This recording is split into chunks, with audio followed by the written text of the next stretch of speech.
आज जो हमने चीज देखनी है दैट इज रिलेशनल मॉडल।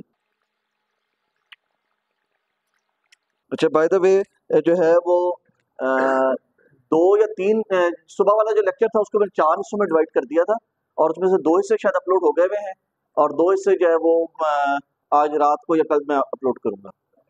ठीक है, 2 हिस्से मैंने जो है वो कर दिए, एक वन टू मैनी रिलेशनशिप और मैनी टू मैनी रिलेशनशिप को हैंडल करने का तरीका वो अपलोड कर दिया है।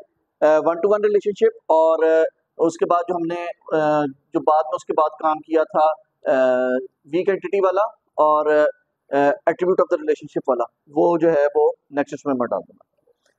Alright, so today we are going to discuss relational model. What is relational model? इसको रिलेशनल मॉडल भी कहते हैं, इसको रिलेशनल स्कीमा भी कहते हैं, इसको रिलेशनल डेटाबेस भी कहते हैं। ठीक है, लेकिन सब में जो लफ्ज कॉमन है दैट इज रिलेशनल। ये रिलेशनल से क्या मुराद है? रिलेशनल से mean something related to some relation, something about a relation. But now the question is what is a relation? ठीक है, it is not the link. Relation is not the link. वो पढ़िए, discrete भी पढ़िए। Discrete में relation का लफ्ज पढ़ा है? वो क्या होता है डिस्क्रीट में रिलेशन? डिस्क्रीट के पॉइंट ऑफ व्यू से बता दें चले। कोऑर्डिनेट होता है, मैथ में कोऑर्डिनेट होता है। चलें, आपकी बात थोड़ा सा जो है वो आगे चलते हैं। ऊप के अंदर क्लास का कॉन्सेप्ट देखा क्या होता है? What is a class? User defined data type. User defined data type कोई भी हो वो क्लास हो जाएगी। ठीक है, it's basically abstraction of some container. ठीक है, जिसे आप ऊप के कॉन्सेप्ट में क्लास कहते हैं, यानी कि जो एक आप कह लें कि ब्लूप्रिंट, आपके ऑब्जेक्ट का ब्लूप्रिंट। क्लास के आपके ऑब्जेक्ट का ब्लूप्रिंट है। ठीक है, प्लेस होल्डर जहां पे आप अपनी क्लास के ये डाटा मेंबर्स को जाके फिट कर सकते हैं, जो आप बताता है कि इस क्लास में फलां फलां डाटा मेंबर्स हैं, फलां फलां प्रॉपर्टीज हैं, फलां फलां इसके अंदर एक्शंस परफॉर्म कर सकते हैं। दिस इज क्लास ना। ठीक है, तो सिमिलरली जो वो ब्लूप्रिंट आपके पास हम कहते हैं कि ये डाटा स्टोरेज के लिए जो ब्लूप्रिंट है, उस डाटा स्टोरेज के ब्लूप्रिंट को हम अपने कोर्स के अंदर रिलेशन का लफ्ज इस्तेमाल करेंगे उसके लिए। ठीक है, कॉन्सेप्ट वही है जो आप ऊप के अंदर क्लास के लिए यूज करते थे। ठीक है, जब हम ईआरडी पढ़ रहे थे इसी चीज को हमने एंटिटी कहा था। जब हम ईआरडी पढ़ रहे थे तो आपको याद होगा हमने इसी चीज को एंटिटी कहा था। जब हम रिलेशनल मॉडल की बात करेंगे तो इसको हम रिलेशन कह देंगे। जी, कोई फर्क नहीं है, सिर्फ मुख्तलिफ कॉन्सेप्ट या मुख्तलिफ लोगों ने जो जिन्होंने डिफाइन किया उन्होंने उसको मुख्तलिफ तरीके से या मुख्तलिफ नजरिए से देखा। ठीक है, उर्फ आम में आप इसे टेबल कहेंगे। ये आपका टेबल है। ठीक है, जो टेबल है उस टेबल के अंदर कुछ रोज होंगी और कुछ कॉलम्स होंगे। ये एक्सपेक्ट कर रहे हैं ना आप कि आपके पास जो रिलेशन है, सॉरी जो टेबल है उस टेबल में कुछ रोज होंगे कुछ कॉलम्स होंगे। रोज में क्या होगा? रोज में आपके रिकॉर्ड्स होंगे। ठीक है, ये बेसिकली अगर ऊपी के कॉन्सेप्ट में देखें तो ये आपके जो क्लास है उस क्लास की इंस्टेंसेस हैं या उस क्लास के ऑब्जेक्ट्स हैं, उस क्लास की इंस्टेंसेस या उस क्लास के ऑब्जेक्ट्स हैं। These are your rows. और कॉलम्स क्या है? Columns are your attributes. इसे आप ऊपी कॉन्सेप्ट में प्रॉपर्टीज कहते हैं या डाटा मेंबर्स कहते हैं। आपकी क्लास की आपकी प्रॉपर्टीज या आपकी क्लास के डाटा मेंबर्स। एक और लफ्ज जो हमारे लिए रिकॉर्ड के लिए इस्तेमाल किया जाता है that is called tuple. Any idea what is tuple? Sets के अंदर होते हैं। सेट क्या होता है? Collection of data. किस तरह का कलेक्शन? सेम टाइप का, कोई चीज रिपीट नहीं होती। सो कोई चीज रिपीट नहीं होती। बड़ा अच्छा आपने जवाब दिया। हमारे पास आपने पेयर की बात की, मैं इसे पेयर की जगह एक लफ्ज इस्तेमाल करता हूं, ऑर्डर्ड पेयर। ठीक है, ऑर्डर्ड पेयर। ठीक है, मैं कहता हूं जी मेरे पास एक कार्टेशियन प्लेन है, इस कार्टेशियन प्लेन के अंदर एक पॉइंट है 3,5। ठीक है, बल्कि ये पॉइंट यहां नहीं होगा, इस पॉइंट को थोड़ा सा हम मूव कर लेते हैं, 3,5 3,5। इससे क्या मुराद है, एक्स एक्सेस की वैल्यू 3 और वाई एक्सेस की वैल्यू 5। एक और पॉइंट है 5,3, एक्स की वैल्यू 5 और वाई की वैल्यू 3। तो अगर मैं कहूं जी 3,5 इज इक्वल टू 5,3, क्यों, वैल्यूज तो वही है, 5 भी यूज हो रहा है, 3 भी, 3 भी आ रहा है। तरतीब मैटर कर रही है कि किस तरतीब से चीजों को लिखा गया है। ठीक है, पहली वैल्यू जो है वो उस एट्रीब्यूट की है जो कि आपने एक्स एक्सेस के लॉन्ग रिप्रेजेंट किया है, और दूसरी वैल्यू उस एट्रीब्यूट के जो कि आपने वाई एक्सेस के लॉन्ग रिप्रेजेंट किया है। ठीक है, इसीलिए इसे हम कहते हैं कि जी ये हमारा ऑर्डर्ड पेयर है, पेयर ऑफ वैल्यूज जो कि एक तरतीब से लिखी जाएंगी। पहले एक्स एक्सेस की वैल्यू लिखी जाएगी, फिर वाई एक्सेस की वैल्यू लिखी जाएगी। ओके, जब हम 3 डायमेंशन, ये 2 डायमेंशन था, 3 डायमेंशन में चले जाए तो क्या होगा, जेड आ जाएगा, वहां पे भी उसको ऑर्डर्ड पेयर कहेंगे।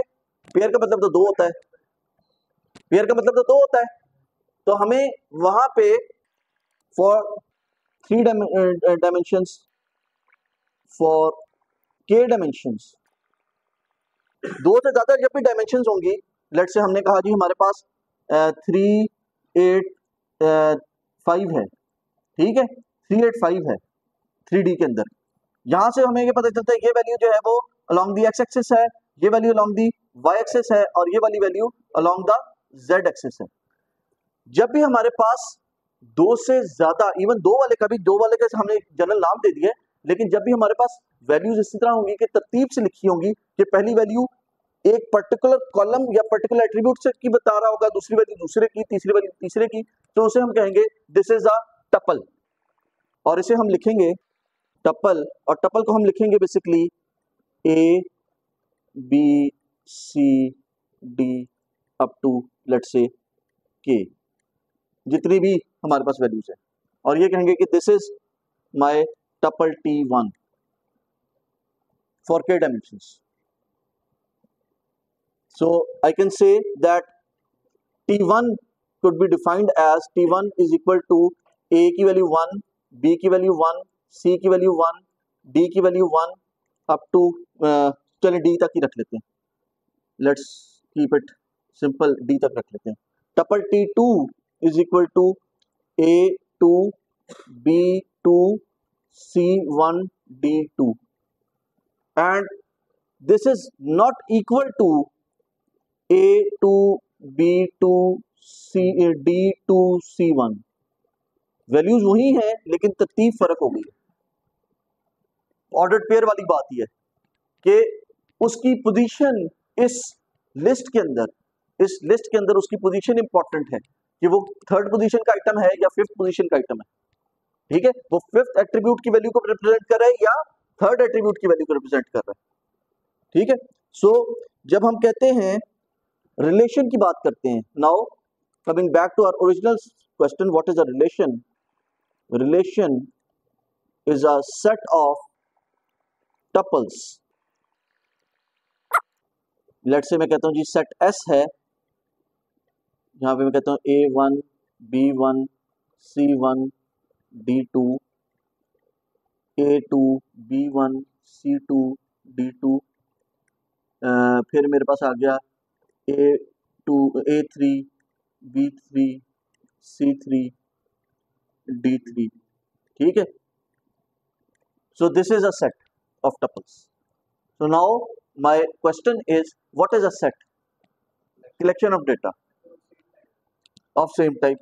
Okay, so आपने कहा जी set is a collection of data, collection लिख लेते हैं, लेकिन collection जो है वो तो हमारे पास अरे भी एक कलेक्शन होती है, बैग भी एक कलेक्शन होती है, तो सेट में क्या खास बात होती है? What makes it different from a bag और अन अरे?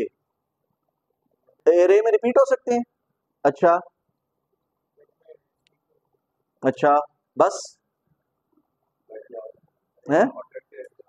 अरे में ऑर्डर क्यों नहीं होते?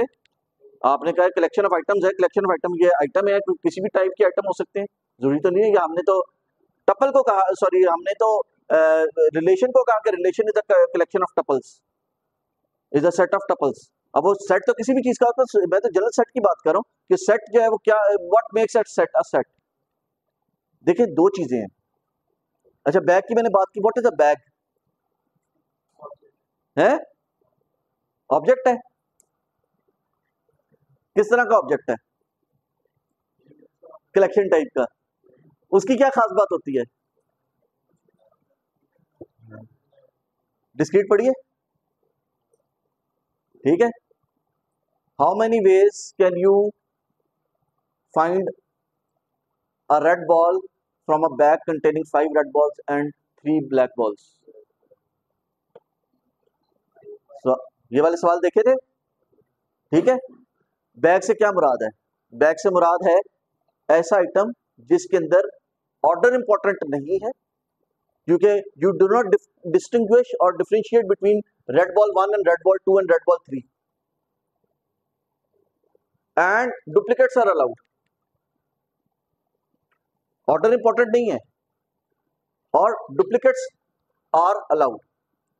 अरे के अंदर ऑर्डर इंपॉर्टेंट है, क्योंकि आप कहते हैं अरे की थर्ड पोजीशन के ऊपर 5 पड़ा हुआ है, या अरे की थर्ड पोजीशन के ऊपर सी लिखा हुआ है, अरे की फिफ्थ पोजीशन के ऊपर के लिखा हुआ है, ठीक है।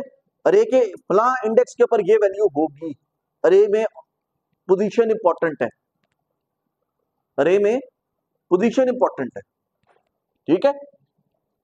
और डुप्लीकेशन भी अलाउड है। सो हम कहते हैं जी हमारे पास डिफरेंट तरह की कलेक्शन होती हैं। एक कलेक्शन हमारे पास सेट होती है, सेट के अंदर डुप्लीकेशन अलाउड नहीं है, डुप्लीकेशन नॉट अलाउड, और ऑर्डर नॉट इंपॉर्टेंट। उसके बाद हमारे पास अरे है, अरे के अंदर duplication allowed and order important. और फिर हमारे पास बैग है, बैग में डुप्लीकेशन अलाउड और ऑर्डर नॉट इंपॉर्टेंट। तो हमारे पास अब एक जो जो कॉम्बिनेशन है, दो वेरिएबल्स हैं, एक डुप्लीकेशन का वेरिएबल है, डुप्लीकेशन हो सकती है या नहीं हो सकती, और एक ऑर्डर का वेरिएबल है कि ऑर्डर इंपॉर्टेंट है या नहीं है।